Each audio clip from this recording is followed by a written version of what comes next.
Un hombre se sienta para una reunión de negocios, la miseria dominando sus pensamientos. Había cofundado lo que se convertiría en uno de los desarrolladores y publishers más icónicos en la historia de los juegos de computadora, pero de momento sus nuevos inversionistas lo habían obligado a saltar a los juegos de consola y les había ido tan mal que lo habían perdido todo. Y mientras se prepara para entregar su empresa, el trabajo de su vida, es interrumpido por nada menos que su cofundadora y su mejor diseñador, su esposa. Ella está aquí para luchar por mantener vivo el sueño y no tomará prisioneros. Detrás de uno de los primeros titanes de los juegos de PC hay una historia de amor, inversionistas codiciosos y francamente milagros que condujeron a una serie de eventos que definirán la industria por las próximas décadas. Esta es esa historia. Los Ángeles, finales de los 70. Una pareja de enamorados casados a los 18 años busca fortuna en el nuevo y apasionante mundo de las computadoras. Sus nombres son Roberta y Ken Williams. Puede que Ken haya abandonado la universidad, pero sus habilidades como un autodidacta aficionado a la tecnología y su capacidad para aprender rápidamente significó que podía conseguir mejores y mejores trabajos. Y tras su insistencia, Roberta se formó como operadora de computadoras y programadora, por lo que podían aprovechar todas las oportunidades en la escena tecnológica de Los Ángeles, que estaba en rápida expansión. Pero esta vida color de rosa tenía un pequeño problema. Los Ángeles era un lugar un poco horrible para vivir durante los años 70. Horas perdidas en el tráfico, drogas y violencia. Ah, sí, el buen Los Ángeles del pasado y no ahora. Dado que la joven pareja acaba de tener su segundo hijo, estaban ansiosos por mudarse a un lugar un poco menos, ya sabes. Pero los trabajos relacionados con la informática fuera de la ciudad eran muy escasos. ¿Cómo encontrarían empleo? Pero tal vez podrían crear el suyo propio. Se estaba gestando una industria artesanal de desarrolladores de software que enviaban programas en cintas y en discos a todo el país por correo, y Ken tuvo una idea para el producto perfecto. Estaba ocurriendo un gran cambio en las computadoras, del grande y costoso mainframe a lo que se conocería como la computadora doméstica, una computadora para la gente común y corriente en tu habitación. El regalo de Navidad de Roberta Ken en 1977 fue una Apple II, una de las primeras microcomputadoras producidas en masa que tuvieron éxito comercial. Como todos hacemos cuando recibimos un nuevo dispositivo en Navidad, inmediatamente lo sacó de su caja y comenzó a jugar con ella. Y casi de inmediato se convenció de que este era su boleto de salida. Él crearía el producto más atractivo e interesante que uno pudiera usar en una computadora. Crearía un compilador. Las computadoras domésticas como la Apple II dependían de algo llamado BASIC, un lenguaje de programación de alto nivel que se enfocaba en hacer que las computadoras fueran accesibles para una audiencia general. Ken, sin embargo, estaba acostumbrado a los lenguajes más avanzados y óptimos, presentes en los mainframes grandes como Fortran, y estaba convencido de que hacer un compilador de Fortran de alto rendimiento para el Apple II era su boleto de salida de Los Ángeles, ya que, sin ninguna duda, todos los programadores verían su valor. Todos los días continuaba trabajando para otras empresas y todas las noches trabajaba en su compilador, pero algo estaba a punto de suceder que rompería con sus planes. Para poder continuar su trabajo regular de forma remota, llevó a casa un teletyper. Esto era mucho antes del internet que conocemos, y la forma en que algunas personas trabajaban de forma remota era conectándose a una computadora central a través de una línea telefónica, usando un módem acústico que traducía los datos en sonido. Evidentemente esto era extremadamente lento, así que solo funcionaba para texto, pero funcionaba. Y un día, mientras estaba conectado a un mainframe remoto, Ken encontró algo inusual. Espera, ¿qué es eso? Es un juego, se llama Colossal Cave Adventure. ¿Qué? Si eres un aficionado a los videojuegos, probablemente puedas recordar un momento como este. La primera vez que comenzaste a jugar un juego y algo hizo clic dentro de ti. Según la propia Roberta, apenas hizo otra cosa durante un mes. Cada segundo que no estaba jugando o durmiendo, estaba pensando en el juego. Y una vez que terminó, algo en ella había cambiado para siempre. Había una pequeña industria de juegos de aventuras caseros para el Apple II, y ella consumió vorazmente todo lo que cayó en sus manos. Y no pasó mucho tiempo antes de que hiciera una pregunta clave. ¿Puedo hacer mi propio juego para esto? Y cuando Roberta quiere algo de verdad, no descansa hasta que sucede. Quiero hacer un juego. Es un misterio y asesinato, como las novelas de Agatha Christie, donde tienes que encontrar al asesino. Si bien Ken estaba un poco sorprendido al principio, rápidamente se hizo evidente que valía la pena explorar esta idea. Ken podía construir las herramientas necesarias para que Roberta hiciera el juego, y si iba a tomarse un breve descanso de su idea de negocio de Fortran, bien podría hacerlo por algo interesante. ¿Y si podemos encontrar una manera de agregar imágenes al juego? ¿Puedes hacer eso? Ken casi inmediatamente se arrepintió de la sugerencia. Para ponerlo en perspectiva, el disquete era una de las unidades de almacenamiento más estándar en ese momento y podía contener la enorme cantidad de 110 kilobytes. Y el Apple II tenía 64 kilobytes de RAM en el mejor de los casos, así que tener imágenes completas en un juego era un desafío de memoria. Pero mientras Ken observa a Roberta hacer un boceto del arte del juego, se le encendió un bombillo en la cabeza. Tal vez conocía una herramienta que podría realmente resolver sus problemas.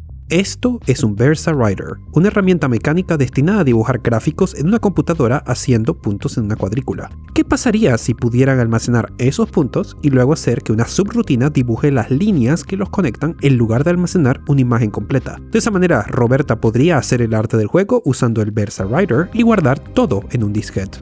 Junto con eso, Ken crearía una serie de herramientas para que Roberta pudiera escribir y diseñar el resto del juego. Eso fue mucho antes de que cualquier cosa que podríamos considerar un motor o herramienta de desarrollo de juegos estuviera disponible comercialmente. Y el resultado fue lo que podemos considerar una de las primeras utilidades para hacer juegos de aventuras, que Roberta utilizó inmediatamente para producir Mystery House, un juego de aventuras hecho y derecho. Pero para Ken esto era todavía otro proyecto, una distracción del compilador de Fortran que le permitiría crear su propia empresa. De hecho, durante sus visitas a la tienda de informática más cercana, Ken a menudo hablaba de su compilador Fortran de Apple II y cómo revolucionaría el desarrollo de software en la plataforma para siempre a una audiencia no particularmente fascinada. Pero durante una de sus visitas decidió mostrar este pequeño proyecto paralelo en el que estaba trabajando Roberta. La reacción fue mucho más de lo que esperaba. Rápidamente la gente se reunió alrededor de la computadora, fascinada por estas aventuras de texto con imágenes. Al poco tiempo, el dueño de la tienda le preguntó si Roberta estaría interesada en vender copias de sus juegos en la tienda. Y solo entonces Ken finalmente se dio cuenta que había estado prestando atención al proyecto equivocado para construir una empresa. Roberta no podría haber estado más feliz en la recepción de la demo del juego y rápidamente se puso a trabajar en el empaque. Vendería el juego bajo la marca de consultoría de Ken, Online Systems, en bolsas de Ziploc con la portada pegada en un papel en la parte superior. Crudo, pero efectivo. El juego se vendió instantáneamente entre los clientes de la tienda local de computadoras. Simplemente no podían copiar discos lo suficientemente rápido como para mantenerlo en stock, y en poco tiempo, todas las tiendas de la zona los llamaban para pedirle copias del juego del que habían oído hablar. Y con Roberta trabajando arduamente en lo que comenzaron a llamar la serie de juegos de aventura High Res, lo habían conseguido. La oportunidad perfecta. Podían hacer juegos y venderlos a las tiendas por correo. Era hora de tomar su pequeña operación y mudarse a las montañas. Parque Nacional Yosemite. Este espectacular maravilla de la naturaleza es por mucho mi lugar favorito para visitar en California. Vale, segundo favorito, pero Yosemite, la Sierra Nevada, el bosque, un ambiente mucho mejor para criar una familia en comparación con Los Ángeles, o eso dirían los Williams. Los padres de Roberta se habían jubilado y comprado un terreno para alejarse de la ciudad en Oakhurst, una pequeña ciudad, pueblo, lugar designado por el censo, y tal vez un lugar perfecto para iniciar una empresa. El plan era simple. Roberta haría los juegos y Ken haría el motor, los comercializaría y los enviaría a las tiendas de todo el país. Pero las cosas se movían rápidamente. Apenas unos meses después necesitaban conseguir una oficina y encontrar gente para contestar el teléfono, tomar pedidos y empaquetar juegos. Y los juegos también mejoraron rápidamente. El propio Ken Williams se convertiría en uno de los escritores de lo que alguna vez se consideró el libro sobre gráficos de Apple II en su época. Como explica, el modo de alta resolución de la Apple II técnicamente solo puede producir 6 colores. Pero Ken comenzó a notar que claramente se generaban colores adicionales al juntar 2 píxeles con diferentes colores uno al lado del otro. Esta técnica se conoce como tramado y amplió en gran medida el rango de lo que la Apple II podría hacer. Usando esta técnica, conscientemente, pudo agregar una función a su herramienta de dibujo donde Roberta podía agregar color al arte. Y esto le permitió crear Wizard and the Princess, un juego de aventuras con temática de fantasía que una vez más fue un gran éxito. En poco tiempo, algunas de las personas que encontraron para ayudar a copiar y empaquetar los juegos empezaron a llegar con sus propias ideas. Algunos serían capacitados como diseñadores a tiempo completo de juegos, y pronto otros diseñadores de juegos de todo el país comenzarían a enviar sus juegos para que ellos los licenciaran. El negocio se expandió y pronto estuvieron en camino de convertirse en una potencia de la publicación de juegos. Pero a medida que la empresa crecía, comenzó a llamar la atención de algunos personajes sospechosos. La mayoría de las historias de este video provienen de no todos los cuentos de hadas tienen finales felices. La historia completa de Sierra escrita por el propio Ken Williams. Y según él, un día recibieron una llamada telefónica impactante. Hola, ¿puedo hablar con Roberta y Ken Williams? Represento una empresa de capital emprendedor llamada The Associates y queremos ofrecer $1 millón por el 20% de su empresa. A Roberta no le gustaba esto, tenía un mal presentimiento. Pero Ken estaba desesperado por progresar. ¿Quería ser el presidente de un grupo de niños en una oficina caótica para siempre? ¿O quería tener un negocio real? Ser el CEO de una reconocida y prestigiosa empresa de tecnología. No le faltaba el dinero, pero la falta de experiencia empresarial de Ken lo afectaba constantemente. Tener una junta con experiencia real a la que poder consultar y buscar orientación. Nunca podría lograr sus sueños sin eso. Entonces, después de a duras penas convencer a Roberta, tomaron el dinero. Fue en esta etapa que se dieron cuenta que nunca habían registrado formalmente a la empresa y que Online Systems era un nombre ya registrado a otra compañía. Inspirándose en las montañas de la Sierra Nevada que veían todos los días, se llamaron a sí mismos Sierra Online, una empresa de verdad con inversionistas. Inversionistas que querían desesperadamente que su inversión creciera rápido en valor y estaban muy ansiosos por usar su nueva influencia para empujar a Ken y a Roberta hacia ideas rentables. ¿Por qué deberían limitarse a vender juegos en computadoras domésticas? Sierra claramente tenía el talento, así que ¿por qué no ir a las grandes ligas? ¿Por qué hacer juegos en el mercado de computadoras cuando puedes pasar a las consolas? La industria de los juegos de computadora en ese momento no era nada comparada con el titán de las consolas, Atari. Si bien Atari inicialmente había planeado mantener un control estricto de los juegos creados para su Atari 2600, una serie de demandas por un grupo de desarrolladores que los habían dejado para formar su propio estudio los llevó a abrir las puertas para que compañías externas crearan juegos para su enorme y rentable ecosistema. Sin embargo, las consolas presentaban algunos problemas. El principal es que Sierra ya no podría escribir juegos en discos y venderlos. Las consolas requerían cartuchos caros y limitados que debían comprarse en masa, pero la presión de los inversionistas era implacable. Nunca se convertiría en una fuerza dominante de los juegos si no se mudaban a las consolas. Y convencido finalmente, Sierra gastó millones comprando cartuchos de Atari y equipando sus oficinas para el desarrollo de juegos de consola. No era como si todo eso pudiera desaparecer de la noche a la mañana, ¿verdad? ¡Oh! ¡Cierto! En lo que podría ser una de las decisiones más inoportunas jamás tomadas en la historia de la tecnología, toda la industria de las consolas de juegos en los Estados Unidos colapsó ese mismo año. El mercado de Estados Unidos estaba sobresaturado con juegos de mala calidad, lo que llevó a lo que muchos consideraron el momento simbólico del estallido de la burbuja, el lanzamiento del juego oficial de E.T., que fue tan mal recibido y devuelto en cantidades tan altas que inició una serie de eventos que llevarían a la bancarrota de Atari, una vez considerada una de las compañías tecnológicas más prometedoras de todo el país. De la noche a la mañana, Sierra se quedó con millones de dólares de cartuchos y kits de desarrollos que ahora eran pisapapeles. Buscando rescatar algo de este desastre, sus inversionistas decidieron fusionar Sierra con otra de sus inversiones, Spinnaker, una empresa de software educativo. Roberta y Ken sabían que en su próxima reunión básicamente se verían obligados a entregar su empresa a otras manos. Una vez comenzada la reunión, sus inversionistas se sorprendieron al ver a Ken solo, con un traje desajustado. Se disculpó por la indisposición de Roberta y se sentó, demasiado distraído para escuchar la presentación. ¿Esto era todo? ¿El final de sus sueños de riquezas? ¿Había volado demasiado cerca al sol y perdido su única oportunidad? ¡Buenos días! Perdón por llegar tarde. Deme solo un segundo para servirme un café. Esta no era la actitud que nadie esperaba aquí, muy lejos de ser la mujer arruinada que ellos veían en ella. ¿Bien? ¿De qué estamos hablando? El equipo directivo de Spinnaker está aquí para hablar sobre su empresa y ver si hay algo que podamos hacer juntos. Discutir eso sería una pérdida de tiempo. Estos tipos son un chiste. Nadie en la industria los respeta. Cuando uno de los inversionistas de Sierra trató de explicarle a Roberta y hacerle entender la delicada situación en la que se encontraban, algo dentro de ella se quebró. Ella ya había escuchado todo esto antes y estaba harta de las explicaciones de otros. No venderemos nuestra empresa y definitivamente no nos fusionaremos con Spinnaker. Ken y yo aún poseemos el 50% de la empresa, por lo que necesitan nuestras firmas y yo no voy a firmar. Nos vamos. ¿Vienes o qué?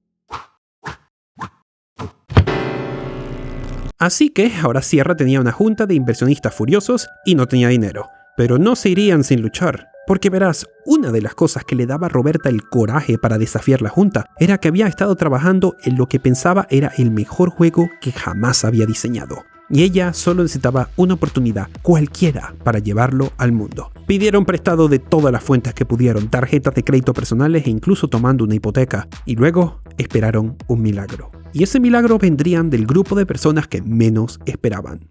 Un pequeño grupo de hombres vestidos de traje y con maletines desciende sobre el pequeño pueblo de Oakhurst y se dirige a las oficinas de Sierra. Los vecinos empiezan a hablar y a imaginar. Si bien circulaba todo tipo de rumores y teorías sobre agencias federales secretas, en realidad no eran más que empleados de alto rango de IBM. IBM era la compañía informática más grande y seria del mundo en los años 80. Su ámbito estaba más orientado hacia los grandes mainframes y sistemas empresariales, pero el éxito de las computadoras domésticas como la Apple II les había hecho reconsiderar y dar un gran paso hacia el lanzamiento de una computadora doméstica asequible propia que llamaron la computadora personal IBM. Y ahora IBM estaba trabajando en una PC IBM de nivel de entrada llamada el PC Junior.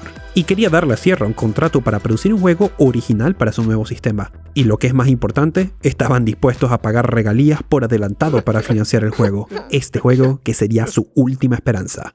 Y se llamaba King Quest. Si King Quest iba a salvar Sierra, tenía que recrear los elementos originales que hicieron que Mystery House fuera un éxito, una combinación de gran narrativa y gráficos impresionantes. En la cabeza de Roberta, el siguiente paso natural de los juegos a color eran personajes que se movían a través de un entorno 3D. El PC Junior era una mejora significativa respecto al Apple II, pero el verdadero 3D en las computadoras aún estaba fuera del alcance de los programadores de Sierra. Pero como el futuro de la empresa dependía de este juego, encontraron una solución. Cada escena 2D del juego se dividiría en bandas. Al observar en qué banda cae la base de cada objeto, el motor podría decir cuál debía dibujarse encima del otro. Esencialmente, entre más abajo en la pantalla estaba la base del objeto, más cerca estaba a la cámara virtual.